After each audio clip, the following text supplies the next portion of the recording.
بسم الله الرحمن الرحيم ألف لام ميم ذلك الكتاب لا ريب فيه هدى للمتقين الذين يؤمنون بالغيب ويقيمون الصلاة ومما رزقناهم ينفقون والذين يؤمنون بما السلام عليكم ورحمة الله وبركاته.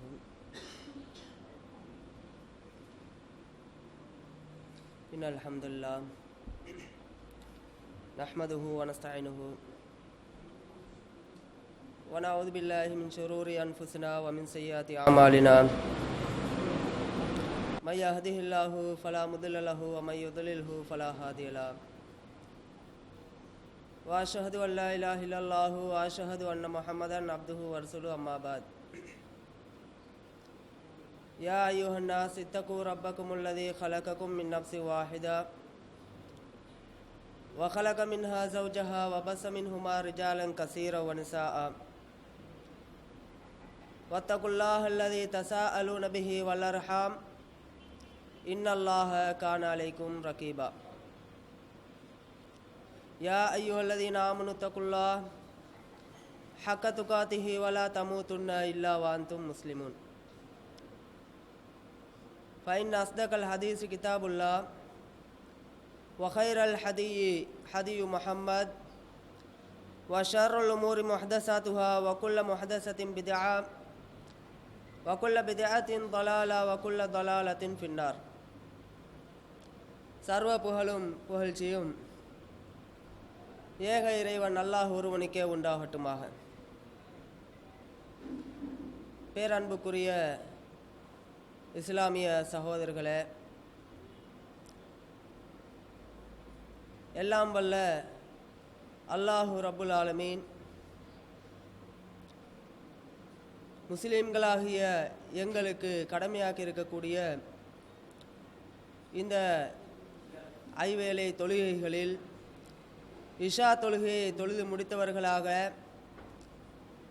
அவனுடைய மார்க்கத்தை தூய்மையான வடிவிலே அறிந்து கொள்ள வேண்டும் என்பதற்காக வேண்டி நாம் எல்லாம் இங்கு அமர்ந்திருக்கின்றோம். இந்த சந்தர்ப்பத்தில் பெற்றோரை பேணுவோம் என்ற தலைப்பில் ஒரு சில செய்திகளை உங்களுடைய மனதிலே பதிய வைப்பதற்கு நான் ஆசைப்படுகிறேன். தலைப்புக்கு செல்வதற்கு முன்பாக இஸ்லாம் என்றால் என்ன என்பதை நாம் அடிப்படையாக புரிந்து கொள்ள வேண்டும். முஸ்லிம்களாகிய நாங்கள் ஏற்றுக்கொண்டிருக்கக்கூடிய இந்த இஸ்லாமிய மார்க்கம் ஏக இறைவனாகிய அல்லாஹ் ஒருவனை மாத்திரம் வணங்க வேண்டும், அவனை அன்றி வேற எதற்கும் நாம் வணக்க வழிபாடுகளை செலுத்தக்கூடாது என்ற இஸ்லாத்தினுடைய முதலாவது அடிப்படையாக இருந்து கொண்டு இருக்கின்றது. இஸ்லாமிய மார்க்கம் இந்த ஆன்மீக கோட்பாட்டோடு முடிந்துவிடக்கூடிய மார்க்கம் கிடையாது. இந்த உலகத்துக்கு எத்தனையோ நபிமார்கள் வந்திருக்கிறார்கள். ஒவ்வொரு சமுதாயத்துக்கு பல தூதர்களை இறைவன் அனுப்பி வைத்திருக்கிறான். எல்லா தூதர்களும் எப்படி இறைவனுடைய கொள்கையை எடுத்து சொன்னார்கள் என்றால் ஆன்மீக கோட்பாட்டை முதலிலே எடுத்து சொன்னார்கள். அதோடு சேர்த்து ஒரு அடியான் இன்னொரு அடியானுக்கு செய்ய வேண்டிய கடமைகளையும் சேர்த்து அந்தந்த சமுதாயத்தினர்களுக்கு பிரச்சாரம் செய்தார்கள். உதாரணத்துக்கு ஷுஐப் நபி அவர்கள் அளவு நிறுவையிலே மோசடி செய்யக்கூடிய ஒரு சமுதாயத்துக்கு ஷுஐப் நபி அவர்கள் தூதராக நியமிக்கப்பட்ட நேரத்தில்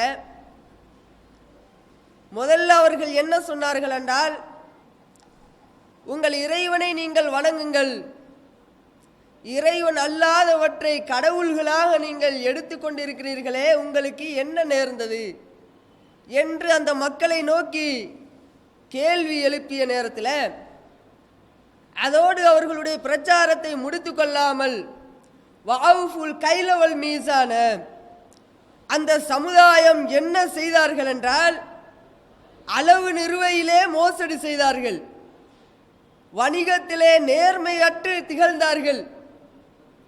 அந்த சமுதாயத்தை நோக்கி ஷுஐப் நபி அவர்கள் சொன்னார்கள், வஅஃபுல் கைலவல் மீசான, அளவு நிறுவையிலே நீங்கள் நேர்மையாக நடந்து கொள்ளுங்கள், மக்களுடைய பொருட்களை அநியாயமாக அபகரிக்க வேண்டாம் என்று பிறருக்கு செய்ய வேண்டிய கடமைகளையும் சேர்த்து நபி ஷுஐப் அலைஹிஸ்ஸலாம் அவர்கள் அந்த சமுதாயத்துக்கு பிரச்சாரம் செய்தார்கள். இப்படி எல்லா நபிமார்களும், இந்த உலகத்துக்கு எத்தனை நபிமார்கள் அனுப்பப்பட்டார்களோ அத்தனை நபிமார்களும் ஓரிரை கொள்கையை சொல்வதோடு முடித்து கொள்ளாமல் ஒரு அடியான் இன்னொரு அடியானுக்கு செய்ய வேண்டிய கடமைகளையும் சேர்த்து, அதாவது மனிதநேயத்தையும் சேர்த்து பிரச்சாரம் செய்தார்கள்.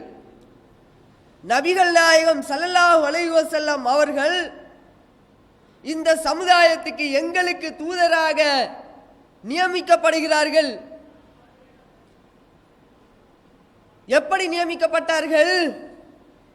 நபிகள் நாயகம் ஸல்லல்லாஹு அலைஹி வஸல்லம் அவர்கள் காட்டுமிராண்டித்தனமாக நடந்து கொண்ட அந்த காஃபிர்களுக்கிடையிலே தூதராக நியமிக்கப்பட்டார்கள்.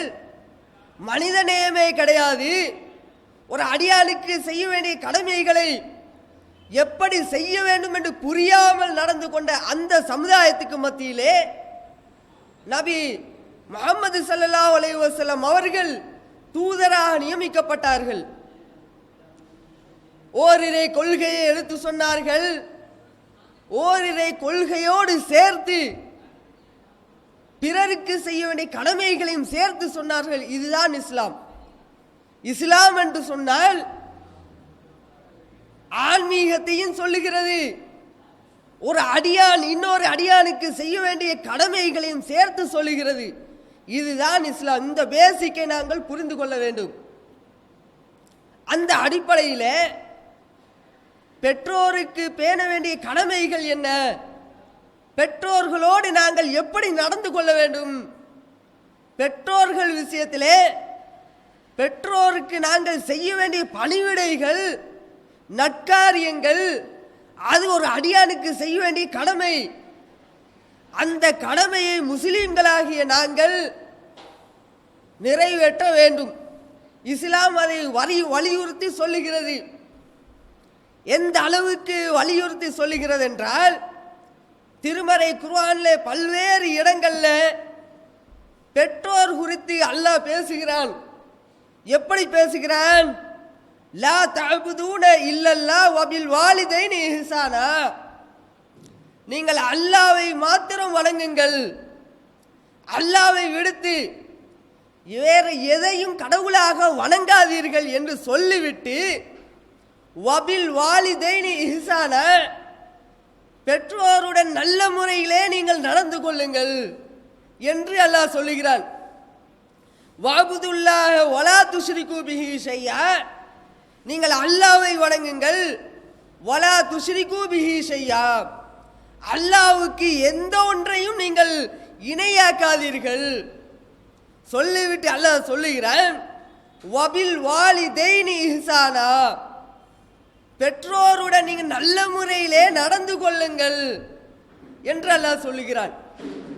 வகலா ரப்புக அல்லா தஅபுது இல்லா இய்யாஹு, உங்களுடைய இறைவன் கட்டளையிடுகிறான், அல்லா தஅபுது இல்லா இய்யாஹு, அவனை விடுத்து நீங்கள் யாரையுமே வணங்காதீர்கள் என்று இறைவன் கட்டளையிடுகிறான்.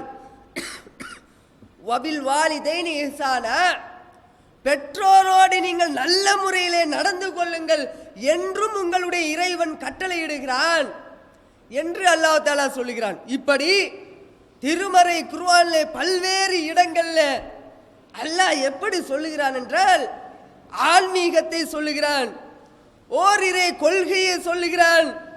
அல்லாவை விடுத்து நீங்கள் யாரையும் வணங்காதீர்கள், அல்லாவுக்கு எந்த ஒன்றையும் இணை வைக்காதீர்கள் என்று ஏகத்துவத்தை சொல்லிவிட்டு உங்க பெற்றோருக்கு நீங்கள் நல்லுபகாரம் செய்யுங்க, பெற்றோரோடு நீங்கள் நல்ல முறையிலே நடந்து கொள்ளுங்கள் என்று இந்த மனிதநேய பண்பை ஒரு அடியான் இன்னொரு அடியானுக்கு செய்ய வேண்டிய அந்த பண்பையும் சேர்த்து தான் திருமறை குர்ஆன்ல எங்களுக்கு எடுத்து சொல்லுகிறான். இன்றைக்கு முஸ்லிம்களாகிய நாங்கள் எத்தனை பேர் பெற்றோரோடு நல்ல முறையிலே நடந்து கொள்கிறோம்? பெற்றோருக்கு நாங்கள் செய்ய வேண்டிய கடமை இருக்கிறதே. இஸ்லாத்திலே எத்தனையோ கடமைகள் இருக்கிறது. அல்லாஹ்வை வணங்குவது முதல் கடமை, அதற்கு பிறகு தொழுகை இருக்கிறது, வணக்க வழிபாடு. ஏன் அல்லாஹ் அதற்கு முக்கியத்துவம் கொடுக்கல? நோன்பு பிடிக்க வேண்டும் என்று அல்லாஹ் சொல்லி இருக்கிறான், ஏன் அதற்கு முக்கியத்துவம் கொடுக்கல?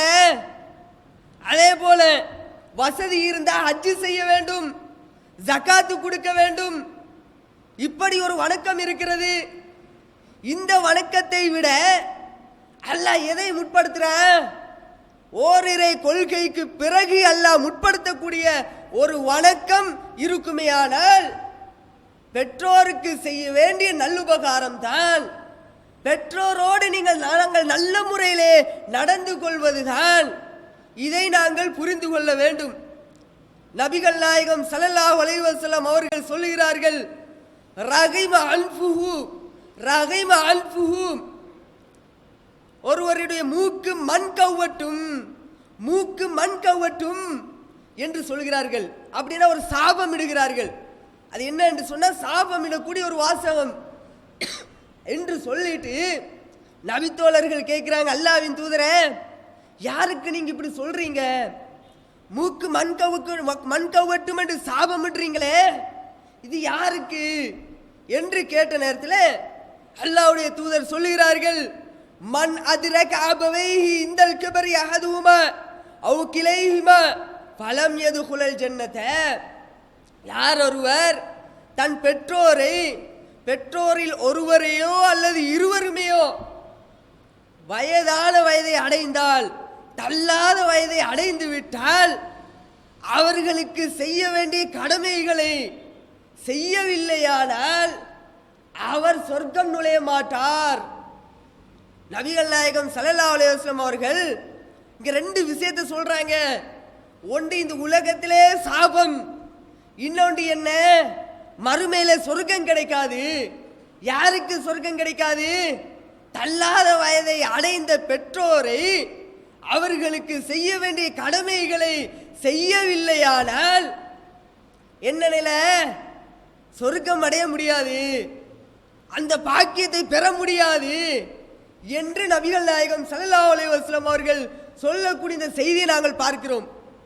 இன்னும் சொல்வதானால், ஒரு நபித்தோழர் வந்து நபிகள் நாயகம் ஸல்லல்லாஹு அலைஹி வஸல்லம் அவர்களிடம் கேட்கிறாங்க, அல்லாஹ்வின் தூதரே, ஐயுல் அமலி அஹப்பு இலல்லாஹி, அல்லாஹ்வுக்கு ரொம்ப விருப்பமான செயல் எது? அல்லாஹ்வுக்கு ரொம்ப பிடித்த செயல் அமல் எது என்று கேட்ட நேரத்தில் நபிகள் நாயகம் சொல்கிறார்கள், அஸ்ஸலாத்து அலா வக்திஹா, தொழுகையை அதற்குரிய நேரத்தில் தொழுவதாகும். முதல்ல என்ன விருப்பமானது? அல்லாஹ்வுக்கு ரொம்ப விருப்பமான செயல் என்னவென்றால் தொழுகையை அதற்குரிய நேரத்தில் தொழ வேண்டும். இன்னைக்கு நிறைய பேர் தொழுகையில் எப்படி தொழுகிறாங்க? எல்லா தொழுகையும் ஒன்று சேர்த்து அப்படியே ஒரு களா அடிப்பது. சொப்பவில் இருந்து இஷா வரைக்கும், இஷாவுக்கு வேலைக்கு போயிட்டு வந்தாச்சா, வீட்டில் அப்படியே எல்லாம் ஓய்வு ஆயினத்துக்கு பிறகு அப்படி எல்லா தொழிலையும் சேர்த்து களா அடிப்பது. இது அல்லாஹ்வுக்கு விருப்பமான செயலா? இது அல்லாஹ்வுக்கு விருப்பமான அமலா? இது அல்லாஹ்வுக்கு விருப்பமான அமல் கிடையாது. அப்ப தொழுகையை நாங்கள் என்ன செய்ய வேண்டும்? அதற்குரிய நேரத்தில் தொழுவதுதான் அல்லாஹ்வுக்கு ரொம்ப விருப்பமானது. திருப்பி அந்த நபித்தோழர் கேட்கிறாரு, அல்லாஹ்வின் தூதரே, அதற்கு பிறகு என்ன, தொழுகைக்கு பிறகு என்ன அமல் சிறந்தது? நபிகள் நாயகம் சொல்கிறார்கள், பிர்ருல் வாலிதைன், பெற்றோருக்கு நல்லுபகாரம் செய்கிறது, பெற்றோரோடு நல்ல முறையிலே நடந்து கொள்வது, அது நல்ல அமலப்பா அப்படின்னு சொல்றாங்க. ரெண்டாவது இடம். திருப்பி கேட்கிறாங்க, பிறகு எது? அல்லாஹ்வின் தூதரே, அல்லாஹ்வுக்கு ரொம்ப விருப்பமான செயல்ல பிறகு எது என்று கேட்கிறார்கள். அல் ஜிஹாது ஃபீ சபீலில்லாஹ், அல்லாஹ்வின் பாதையிலே அறப்போர் செய்வது, ஜிஹாது செய்வது அல்லாஹ்வுக்கு ரொம்ப விருப்பமான செயல். இங்க என்ன கவனிக்கணும்? நபிகள் நாயகம் ஸல்லல்லாஹு அலைஹி வஸல்லம் அவர்கள் பெற்றோருக்கு நல்லுபகாரம் செய்யறத எதை விட முற்படுத்துறாங்க? எதை விட சிறந்த செயல்? அல்லாஹ்வின் பாதையிலே ஜிஹாது செய்யறதை விட.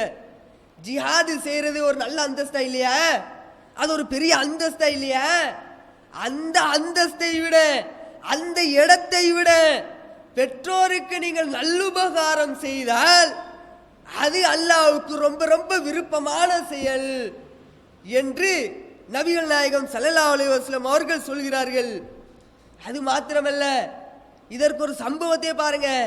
ஒரு நபித்தோழர் வந்து சொல்றாரு, அல்லாஹ்வின் தூதரே, யுத்த காலத்துக்கு போறீங்க, நானும் வர்றேன், என் பேரன் குறிச்சிக்கங்க அப்படின்னு சொல்றாரு.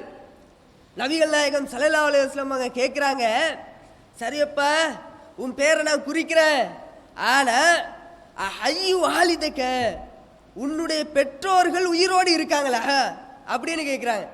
உன் பெற்றோர்கள் உயிரோடு தானே இருக்காங்க?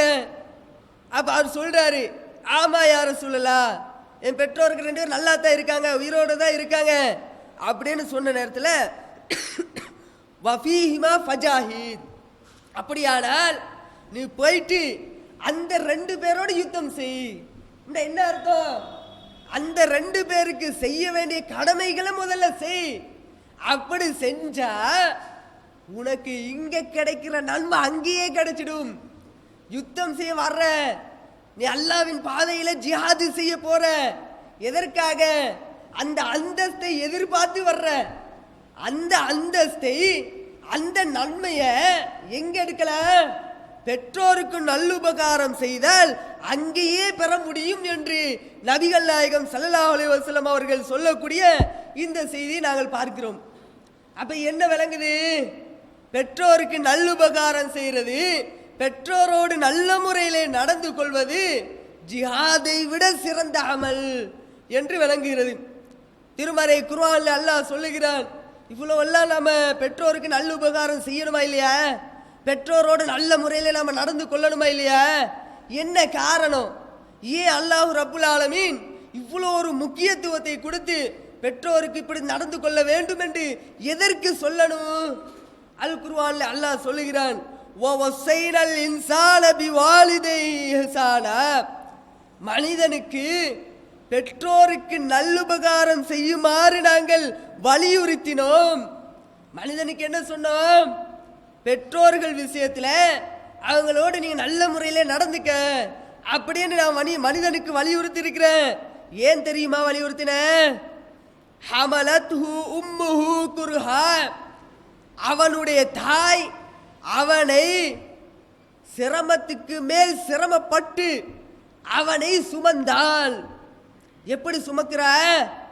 நம்முடைய தாய்மார்கள், பெண்களை எடுத்துக்கொள்ளுங்கள், கர்ப்பமாகி விட்டார்கள், எப்படி கர்ப்பமாகறாங்க, எவ்வளவு காலம் கர்ப்பமாகறாங்க, குழந்தைய தன்னுடைய வாரிசை தன் கருவறையிலே எவ்வளவு காலம் சுமக்கிறார்கள்?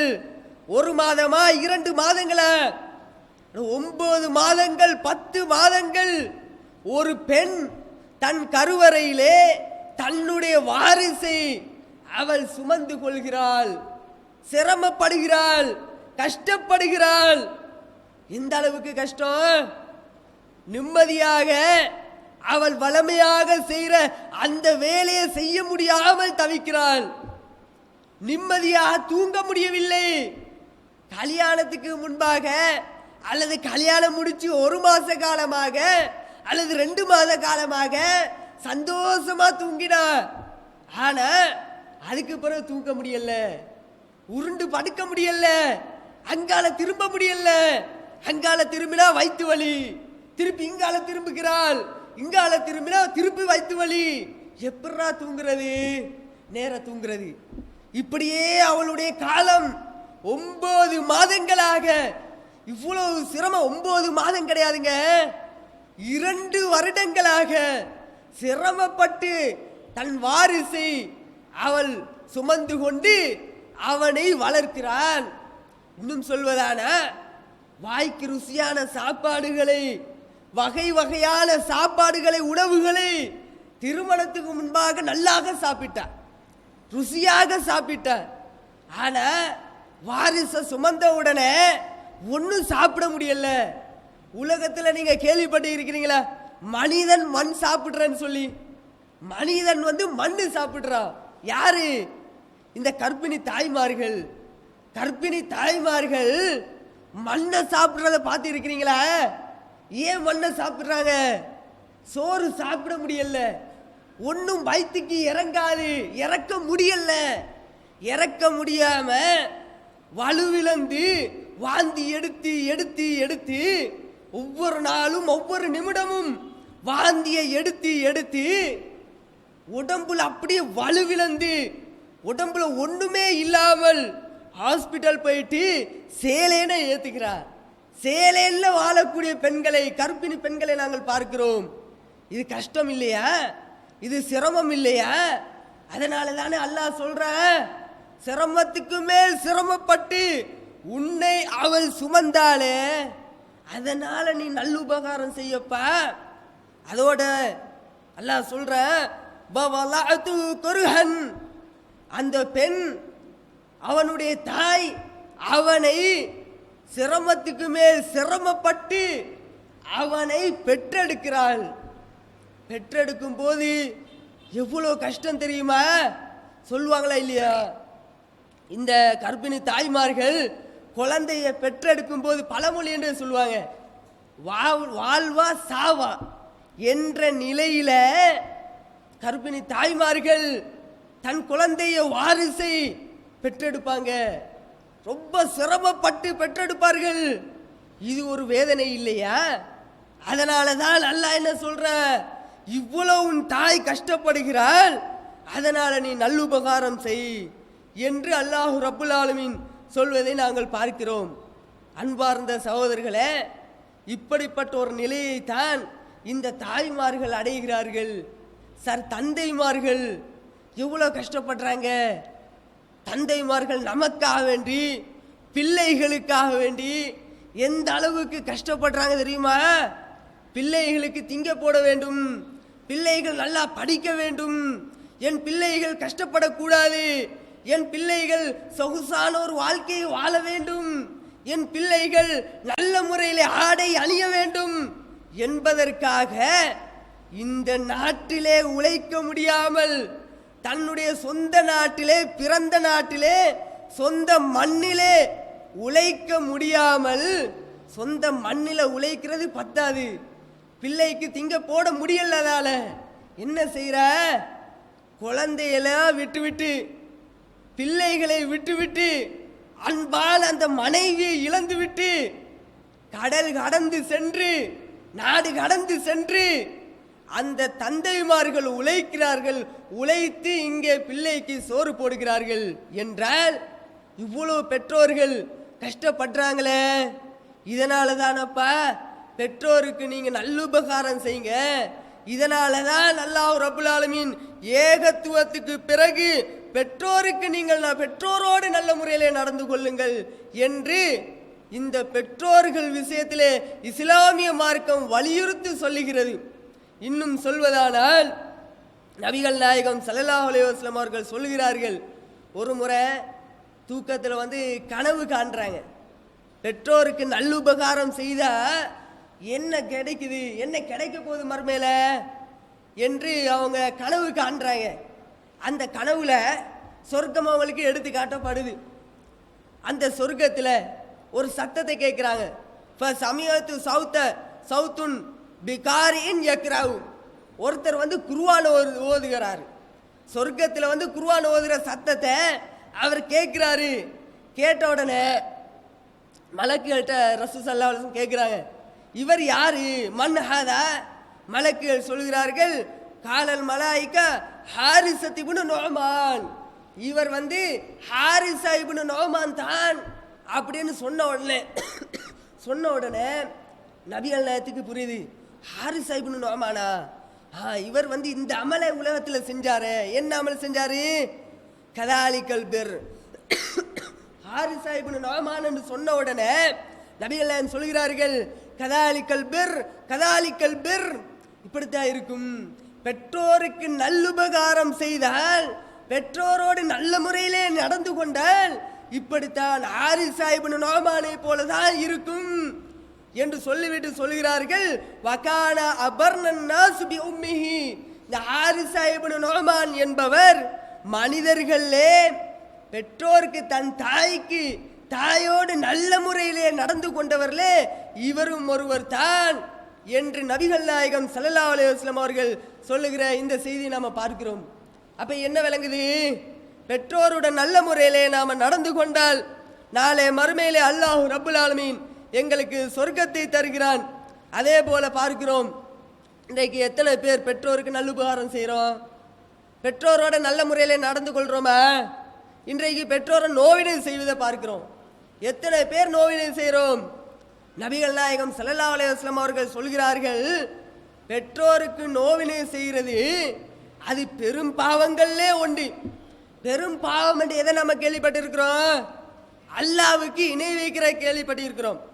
அல்லாஹ்வுக்கு இணை வைக்கிறது பெரும் பாவம்.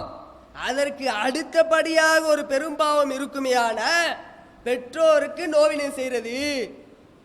அலா உனப்பிஉக்கும் பி அக்பரில் கபாயிரின், பெரும் பாவங்களிலே ஒன்றை நான் உங்களுக்கு அறிமுகப்படுத்தட்டுமா? அல் இஷ்ராக்கு பில்லாஹ், அல்லாஹ்வுக்கு இணை வைப்பதும் வ உகூகுல் வாலிதைன், பெற்றோரை நோவினைப்படுத்துவதும் பெரும் பாவம் என்று நபிகள் நாயகம் சொல்கிறார்கள். இன்றைக்கு எத்தனை பேர் நோவினைப்படுத்துறாங்க? இன்றைக்கு முதியோர் இல்லம் உலகத்தில் எதற்காக முதியோர் இல்லம்? இன்னும் கொஞ்ச நாளே நம்ம ஜமாத்துக்கு ஒரு முதியோர் இல்லம் வரப்போகுது. இப்போ அனாதை இல்லம் இருக்கிறது. இன்னும் கொஞ்ச நாளையில் எப்படி ஒரு முதியோர் இல்லம் வரப்போகத்தான் போகுது. ஏன் முதியோர் இல்லம்? பெற்றோரை கவனிக்கிறாங்க இல்லை. சமீபத்தில் நம்ம பார்த்துருக்கிறோம், சமூக வலைத்தளங்களில், பத்திரிகைகளில், செய்திகளில் கூட எல்லோரும் பார்த்தோம். ஒரு பெண்மணி என்ன செஞ்சா தெரியுமா? தன்னுடைய தந்தைய ஒரு நாயுடைய கூட்டுக்குள்ள 1 மாத காலமா வச்சாங்களா இல்லையா? இதை நம்ம பார்த்தோமா இல்லையா? இப்படித்தான் நோவினைப்படுத்துறாங்க. இந்த மாதிரி ஆட்களுக்கு தான் முதியோர் இல்லம் தேவைப்படுகிறது. அது மாத்திரமா, இன்னும் எந்த அளவுக்கு நோவினைப்படுத்துறாங்கன்னு சொன்னா நாம பார்க்கிறோம், சில பெற்றோர்கள் வீடு வீடா போறாங்க. எதுக்கு? யாசகம் கேட்கறதுக்கு. யாசகம் கேட்கறதுக்காக வீடு வீடா போறாங்க. நாம கூட பார்த்துருக்கிறோம், நம்ம வீட்டுக்கு 2 பேர் வராங்க. 2 பேர் வரும்போது கதவை தட்டுறாங்க. அஸ்ஸலாமு அலைக்கும். வாலைக்கும் சலாம். என்ன என்ன யார் நீங்க? இல்லை நம்ம குமரு காரியமாக வந்திருக்கிறோம். குமரு காரியமாக வந்திருக்கிறீங்களா அப்படின்னு சொன்னோடனே நாம பயப்படுறோம். குமரு காரியமா? ஏதாவது மாப்பிள்ளை தேடி வராங்களோ தெரியலையே அப்படின்னு நாம பயந்து, இல்லை இங்கே யாரும் இல்லையே அப்படின்னு சொல்கிறோம். இல்லாட்டி நம்ம குமரு காரியமாக வந்திருக்கிறோம், என் மகளுக்கு கல்யாணம் முடிச்சு கொடுக்க வேண்டி இருக்குது, ஆனால் ரொம்ப கஷ்டமாக இருக்குது, சீதனம் கொடுமையினால சீதனம் கொடுக்க வேண்டியதுனால என் மகளை கரையேற்ற வேண்டும் என்பதற்காக வேண்டி நாங்கள் இங்கே வீடு வீடாக வந்திருக்கிறோம், எங்களுக்கு உங்களால் முடிஞ்ச உதவியை செய்யுங்க. இதுக்கு வர்றாங்க. ஏன் இந்த பெற்றோர்கள் வீடு வீடாக போய் காசு கேட்கணும்? அந்த புள்ளைய காட்டுறாங்க ஃபோட்டோவில், பார்த்தீங்களா, இதுதான் என்ன மகள், நல்ல அழகான புள்ள தான். அந்த மகள் பேசி வச்சிருக்கிறாங்க. ஒருத்தர் பேசி வச்சு அவர் என்ன செய்கிறாரு? சீதனம் கேட்டுக்கிறாரு. இப்போ கல்யாணம் முடிச்சு கொடுக்க வசதி இல்லை, எப்படி சீதனம் கொடுக்கிறது? பிச்சை கேட்டு தான் சீதனம் கொடுக்கணும். இது நோவினியா இல்லையா? இன்னும் சொல்வதானால், சமீபத்தில் இப்போ ஒரு 3 வாரம் இருக்கும், ஒரு குடும்பத்தை பார்க்குறோம். நமக்கு தெரிஞ்ச ஒரு குடும்பம் தான். அந்த குடும்பத்தை எப்படி பார்க்குறோம் தெரியுமா? காலாகாலமாக 2 பேருமே, பெற்றோர்கள் 2 பேருமே வெளிநாட்டில் தான். வெளிநாட்டில் உழைச்சி பிள்ளைகளுக்கு திங்க போடுறாங்க, பிள்ளைகளை நல்லா படிக்க வச்சுட்டாங்க. அவங்களோட மகள் வந்து ஒருத்தரை விரும்புறாரு. விரும்பியாச்சா, இப்ப வெளிநாட்டிலிருந்து இவங்க வந்தாச்சு. வந்த உடனே இந்த மகளுடைய விருப்பத்துக்கு ஏற்ப அவங்க வந்து திருமணத்தை பேசுறாங்க. இப்போ இது ஒரு 3 வாரத்துக்குள்ள நடந்த சம்பவம். அவ பாருங்க, இப்ப 2 பேரும் பேச்சுவார்த்தை நடக்குது. அந்த ஆட்களை வர சொல்றாங்க. இவங்க யாரை விரும்பினாங்களோ அவங்களோட பெற்றோரை வீட்டுக்கு வர வச்சு பேச்சுவார்த்தை நடக்குது. என்ன பேச்சுவார்த்தை? திருமண பேச்சுவார்த்தை நடக்குது. திருமண பேச்சுவார்த்தைக்கு பிறகு இப்ப அந்த மணமகனுடைய பெற்றோர்கள் இவங்களோட பேசுறாங்க. எப்படி பேசுறாங்க? மார்க்கம் கிடையாது இவங்கள்ட்ட ஒரு அளவுக்கு மார்க்கம் இருந்தாலும் முழுசா மார்க்கமே இல்லை. அவங்கள்ட்ட மாறவே மார்க்கம் கிடையாது. அவங்க கேட்குறாங்க, இந்த வீடு யார்ட்ட? இல்லை இது எங்க வீடு தான், இந்த வீட்டை வந்து எங்க மகனுக்கு கொடுங்க, சீதனமா கொடுங்க. எப்படி வீட்டை வந்து மகன் எவ்வளவு தைரியமா கேட்குறாங்க. கல்யாணம் முடிக்கணும்டா, உங்க மகளை வந்து எடுக்கணும்னு சொன்னா இந்த வீட்டை என் மகனுக்கு கொடுங்க, நாங்க பெரிய அந்தஸ்துல இருக்கிறோம். பெரிய அந்தஸ்துல இருக்கிறவங்களே இப்படி வீடு கேட்குறாங்களே, வீட்டை கேட்குறாங்க. இப்ப இவங்க சொல்றாங்க, இல்ல வீடெல்லாம் தர முடியாது, அது நம்ம வீடு, நம்ம சீதனம் எல்லாம் கொடுக்க மாட்டோம் அப்படின்றாங்க. இல்ல சீதனம் கொடுக்கத்தான் வேணும், கொடுத்தா தான் உங்க மகளை எடுப்போம். இப்ப 2 பேரும் விரும்பி இருக்கிறாங்க. விரும்பி நடக்கிற திருமணம். இப்ப என்ன நடக்குது? இவங்க முடியாது என்றாங்க. சரி, உங்களுக்கு வீட்டை தர முடியாத, அப்படின்னா ஒரு 5 பவுன் நகை போடுங்க அப்படின்றாங்க. இல்ல அதுவும் முடியல, அதையும் தர முடியாது, நாம சீதனமே கொடுக்க மாட்டோம் என்ற அந்த பிள்ளையுடைய தந்தை சொல்றாரு. சொன்ன நேரத்தில் சரின்னு சொல்லி பேச்சுவார்த்தை முடியுது. ஏன்னா அவங்களும் ஒத்துக்கொள்ளல, இவங்களும் ஒத்துக்கொள்ளல. அப்ப திருமணம் அந்த இடத்துல உடையிற மாதிரிக்கு போகுது. இப்ப என்ன நடக்குது? இப்ப அவங்களும் போயிட்டாங்க. இப்ப வீட்டில் இந்த பெற்றோர்கள் மகளோட பேச்சுவார்த்தை. மகள்கிட்ட கேட்குறாங்க, என்ன மகள் உங்களுக்கு விருப்பமா? இவங்க சீதனம் கேட்குறாங்க, சரியில்லை, மார்க்கத்தில் சரியில்லை, கூடாது அப்படின்னு சொல்றாங்க பெற்றோர்கள். மகள் சொல்றா, இல்லை வாப்பா, எனக்கு அவன் தான் வேணும், நான் அவனை கல்யாணம் முடிப்பேன், எப்படியாவது செஞ்சு வைங்க. மகள் சொல்றான், அப்படியா சரி. இவங்க வந்து வெளிநாட்டிலேருந்து வெக்கேஷனில் வந்திருக்கிறாங்க. ஒரு 2 மாதத்துக்கு வெக்கேஷனில் வந்தவங்க திருப்பி போகவே கூடாது அப்படின்னு வந்தவங்க இப்போ என்ன முடிவெடுக்கிறாங்க தெரியுமா? சரி, அப்படியா, உங்களுக்கு அவங்கள கல்யாணம் முடிச்சு தரணுமா? சரி, திருப்பி நாங்கள் போகிறோம் அப்படின்னு சொல்லி டிக்கெட் ஓகே பண்ணுறாங்க. இன்னும் ஒரு வாரத்தில், இன்னொரு 27ஆம் தேதி 2 பேரும் இப்போ போகிறாங்க. எதுக்காக தெரியுமா? இந்த மகளை கல்யாணம் முடிச்சு கொடுப்பதற்காக, அவங்க கேட்குற அந்த சீதனத்தை கொடுப்பதற்காக இந்த பெற்றோர்கள் நாடு கடந்து போயிட்டு உழைக்க போறாங்க. ஏன் இந்த நிலை? பெற்றோரை நோய்நப்படுத்துற காட்சியா இல்லையா இது? பிள்ளைகளை வளர்த்தா, பிள்ளைகளுக்கு படிக்க வச்சு கஷ்டப்பட்டு